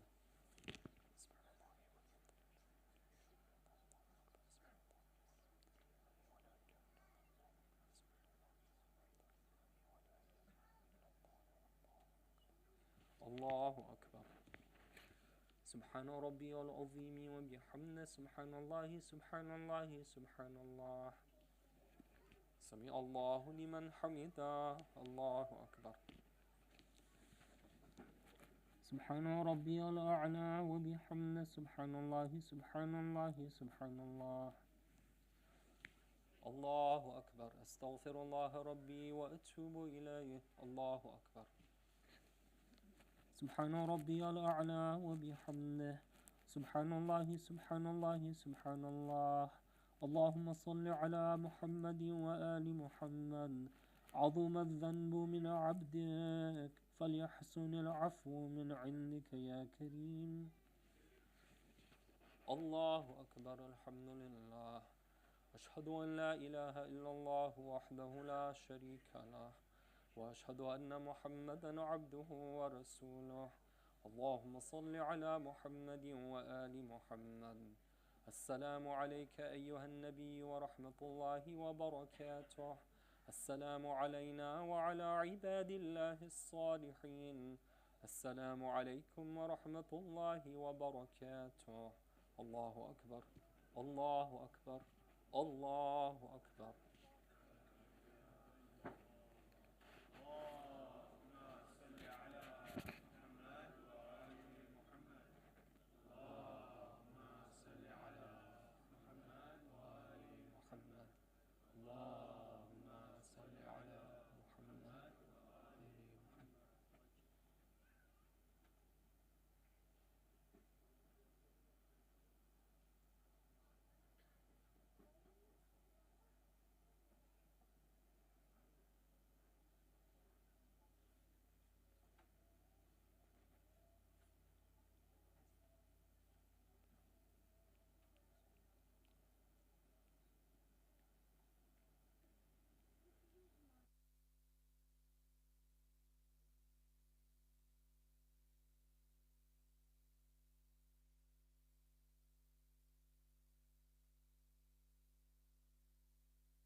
Brothers, there's a request to please recite Surah Fatiha, Shafai Marith for Sister Fatima Ramtullah Khamisa for her quick recovery. Al-Fatiha.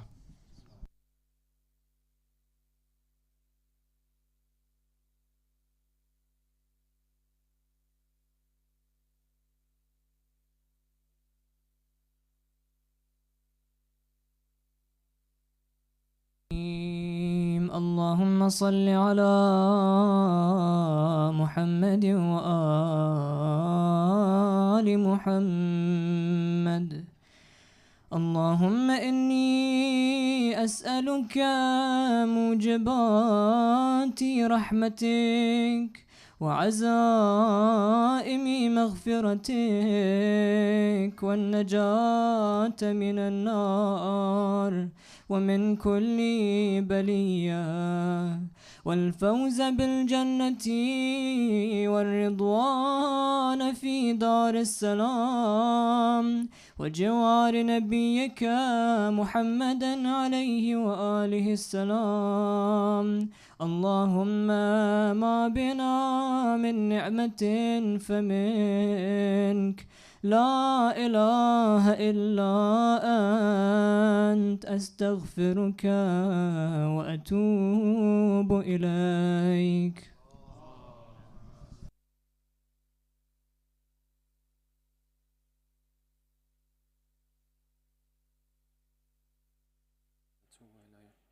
الله أكبر. الله أكبر. أشهد أن لا إله إلا الله. أشهد أن لا إله إلا الله. أشهد أن محمدا رسول الله. اللهم صل على محمد وعلى أشهد أن محمدا رسول الله. اللهم صل على محمد. أشهد أن علي ولي الله. أشهد أن عليا حجة الله. حي على الصلاة، حي على الصلاة، حي على الفلاح، حي على الفلاح، حي على خير العمل، حي على خير العمل. قد قامت الصلاة، قد قامت الصلاة. الله أكبر، الله أكبر. لا إله إلا الله. الله أكبر. بسم الله الرحمن الرحيم. الحمد لله رب العالمين، الرحمن الرحيم، مالك يوم الدين. إياك نعبد وإياك نستعين. اهدنا الصراط المستقيم، صراط الذين أنعمت عليهم غير المغضوب عليهم ولا الضالين. بسم الله الرحمن الرحيم. إنا أعطيناك الكوثر فصل لربك وانحر إن شانئك هو الأبتر. الله أكبر. سبحان ربي العظيم وبحمده. سبحان الله، سبحان الله، سبحان الله. سمع الله لمن حمده. الله أكبر. سبحان ربي الأعلى وبحمده. سبحان الله، سبحان الله، سبحان الله. الله أكبر. أستغفر الله ربي وأتوب إليه. الله أكبر. سبحان ربي الأعلى وبحمده. سبحان الله، سبحان الله، سبحان الله. الله أكبر. بحول الله وقوته أقوم وأقعد. بسم الله الرحمن الرحيم.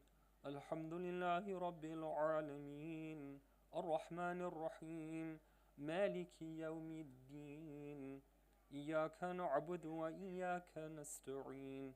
اهدنا الصراط المستقيم، صراط الذين أنعمت عليهم غير المغضوب عليهم ولا الضالين. بسم الله الرحمن الرحيم. قل هو الله أحد، الله الصمد، لم يلد ولم يولد ولم يكن له كفوا أحد. الله أكبر. اللهم صل على محمد وآل محمد. اللهم لا تجعل الدنيا أكبر همنا ولا مبلغ علمنا، ولا تجعل مصيبتنا في ديننا. الله أكبر. سبحان ربي العظيم وبحمده سبحان الله سبحان الله سبحان الله. سمع الله لمن حمده. الله أكبر. سبحان ربي الأعلى وبحمده سبحان الله سبحان الله سبحان الله.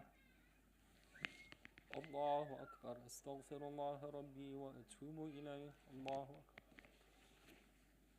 سبحان ربي الأعلى وبحمده سبحان الله سبحان الله سبحان الله. الله أكبر. الحمد لله. أشهد أن لا إله إلا الله وحده لا شريك له وأشهد أن محمدا عبده ورسوله. اللهم صل على محمد وآل محمد. بحول الله وقوته أقوم وأقعد.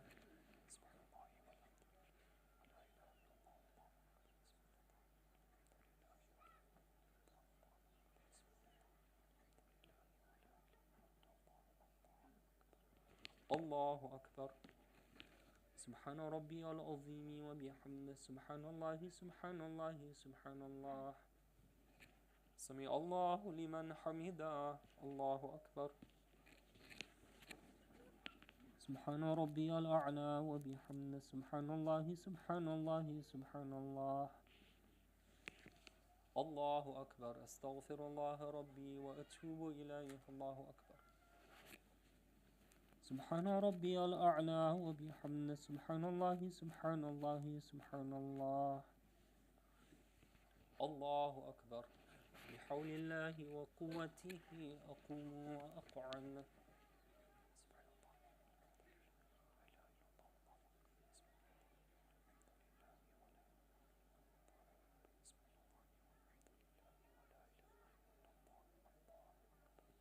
الله أكبر. سبحان ربي العظيم وبحمده سبحان الله سبحان الله سبحان الله. سمع الله لمن حمده. الله أكبر. سبحان ربي الأعلى وبحمده سبحان الله سبحان الله سبحان الله. الله أكبر. أستغفر الله ربي وأتوب إليه. الله أكبر. سبحان ربي الأعلى وبحمده سبحان الله سبحان الله سبحان الله. اللهم صل على محمد وآل محمد. يا ولي العافية نسألك العافية. الله أكبر. أشهد أن لا إله إلا الله وحده لا شريك له وأشهد أن محمدا عبده ورسوله. اللهم صل على محمد وآل محمد. السلام عليك أيها النبي ورحمة الله وبركاته. السلام علينا وعلى عباد الله الصالحين. السلام عليكم ورحمة الله وبركاته.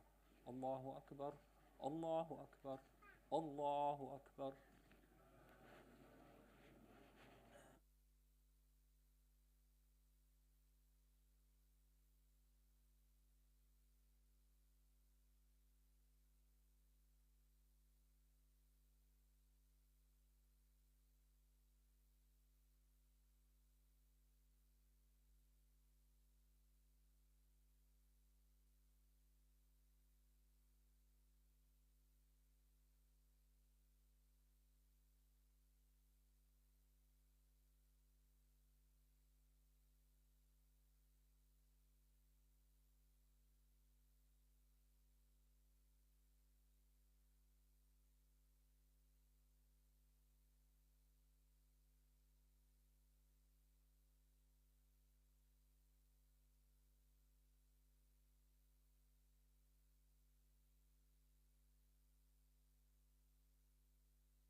Brothers, inshallah, we'll have a speech live relayed from the main hall after Isha Dua. Hasan.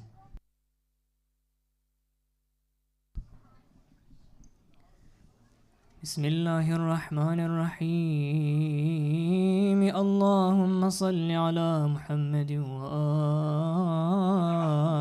محمد. اللهم إنه ليس لي علم بموضع رزقي، وإنما أطلبه بخطرات تخطر على قلبي، فأجول في طلبه البلدان، فأنا فيما أنا طالب كالحيران.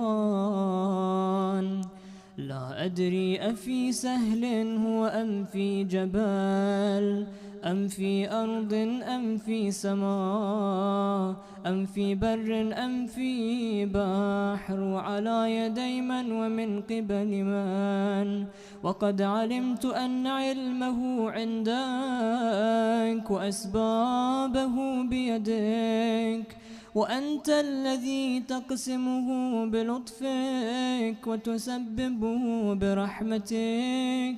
اللهم فصل على محمد وآله، واجعل يا رب رزقك لي واسعا، ومطلبه سهلا، ومأخذه قريبا، ولا تعنني بطلب ما لم تقدرني فيه رزقا، فإنك غني عن عذابي، وأنا فقير إلى رحمتك. فصل على محمد وآله، وجد على عبدك بفضلك، إنك ذو فضل عظيم.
Brothers, the announcements for this evening are as follows. Today, Friday the 5th of August, Eve of the 7th of Muharram, 1444. The Daily Ladies Morning Majlis will be at 10 a.m. with Quran. The Children's Muharram program in the annex will be at 10 a.m. parallel to the Ladies Majlis. The main program tomorrow will start at 7:15 p.m. with Quran. Sunday 7th August, Majlis has been arranged at Northwood Qabristan at 11 a.m. Muharram Majalis sponsorship scheme is £810 per night. To sponsor either in part or full, please contact Brother Mushtaq Qasim or Brother Sajjad Tijani in the gents, or the chair lady in the ladies. The Muharram Niyaz Fund is open. Please donate generously at the Treasury desk. Membership subscriptions can be paid at the desk or online. As you know, we're working towards our future at Hujjat Harefield. Please donate to the Treasurer's desk in the gents and the ladies, and or via the Harefield Ambassador tables. For all recitation requests, please email recite@hujjat.org. Please respect our neighbors by not blocking their driveways. Let us set an example of being good citizens by not inconveniencing our neighbors. Car parking announcement. Once Rugby and Centre car parks are full, overflow in the Mandir will be at the rear grass area. Please follow guidance from the CPV and cooperate with them fully. If you're parking in the Mandir grass area, please ensure you vacate by 10:30 p.m. Kindly refrain from smoking or littering in their grounds. Al-Hadi Youth have organized an open forum after the main program tonight with the EC and property team. For all those with questions about the Harefield project are requested to attend. It should be starting after Ziyarat, inshallah. Tawajjah Ziyarat. Bismillahir Rahmanir Rahim. Assalamu alayka ya Rasul Allah. Assalamu alayka ya Amir al-Mu'mineen.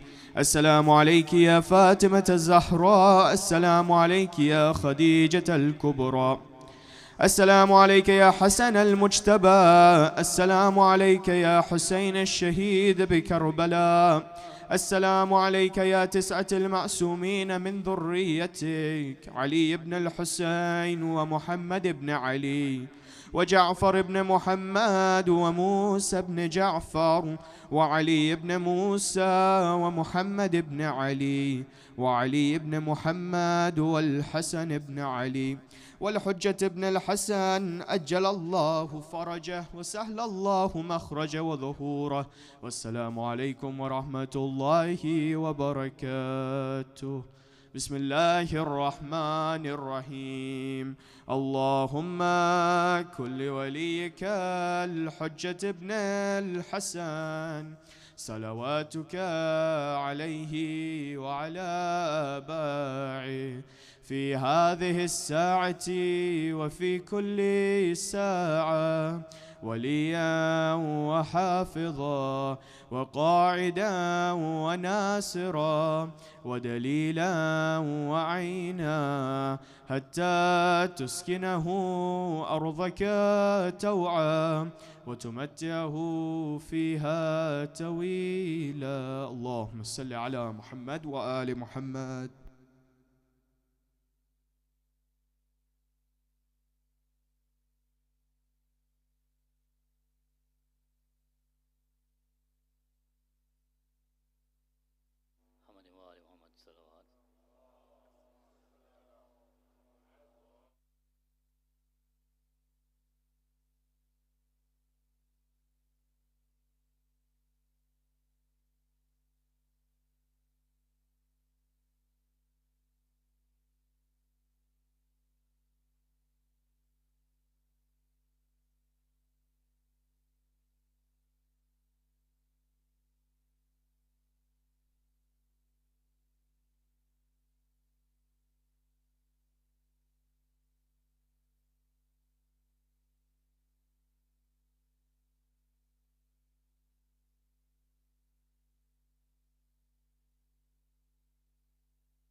Assalamu alaikum, ulama karam, Sheikhs of the Jafar World Federation President, my elders, brothers and sisters in Iman. Assalamu alaikum again.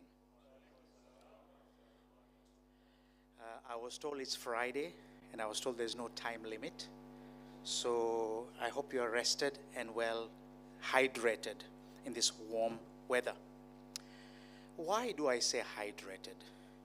Today, on behalf of World Federation Aid, I would like once again to remind you one of the flagships that World Federation has been doing for the last 10 years.